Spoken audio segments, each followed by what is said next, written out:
YouTube channel start చేసి Instagram account కూడా start చేసి 2 మంత్స్ అవుతుంది. 2 మంత్స్లో 100 వీడియోస్ అయితే కంప్లీట్ అయినాయి. నేను పెట్టిన 100 వీడియోలలో 2-3 వీడియోలు మాత్రమే వైరల్ అయినాయి. ఆ రోజు మా పాప బర్త్డే రోజు. అండ్ రీసెంట్గా నిన్న మొన్న అప్లోడ్ చేసిన ఒక వీడియో బాగా వైరల్ అయిందనమాట.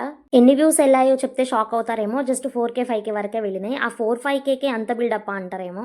మిలియన్లో వ్యూస్ వచ్చిన వాళ్ళు ఉన్నారు కానీ ఎవరు ఇలా చెప్పుకోరు అనుకుంటారేమో. కానీ నాకైతే చాలా అంటే చాలా గ్రేట్ అనే చెప్తాను. ఎందుకంటే ఒక ప్రెగ్నెంట్ లేడీగా ఉండి మా పాపను చూసుకుంటూ, హస్బెండ్ని చూసుకుంటూ, ఇంటి పని, వంట పని, ఇంట్లో అన్ని మేనేజ్ చేసుకుంటా, హ్యాండిల్ చేసుకుంటా చేస్తున్నా అంటే మరి గ్రేటే కదా. అసలు చెప్పాలంటే కొద్దిసేపు పడుకోవాలన్నా కూడా నాకైతే టైం ఉండట్లేదు. మా పాపకు అన్నం తినిపించి పడుకొని మా పాప పడుకున్న టైంలో నేను వీడియో ఎడిటింగ్ చేసి వాయిస్ ఓవర్ ఇచ్చేలోపే మళ్ళీ పాప లేస్తుంది అనమాట.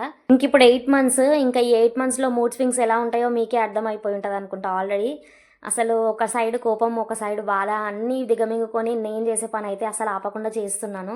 మిడ్‌నైట్ 2-3 అయిందంటే ఇంకా నాకైతే నిద్ర ఉండట్లేదు అనమాట. మార్నింగ్ 6 o'clockకి ఆ టైంలో నిద్ర వస్తుంది. కానీ ఆ టైంలో తప్పదు లేసి మా ఆయనకు వంట చేయాలి. మరి అంత రిస్క్ తీసుకొని యూట్యూబ్ చేయడం ఎందుకు అక్క అంటారేమో. లేదు, నేను ఈరోజు రిస్క్ తీసుకుంటేనే రేపు నేను హ్యాపీగా ఉంటాను. రేపు నా లైఫ్ నేను అనుకున్న విధంగా ఉంటుందని నా ఫీలింగ్. గట్టిగా కష్టపడితే అనుకున్నది సాధిస్తాం కదా, అందుకే ఇదంతా. వీడియో నచ్చినట్లయితే లైక్ చేసి నా ఛానల్ని సబ్స్క్రైబ్ చేసుకోండి.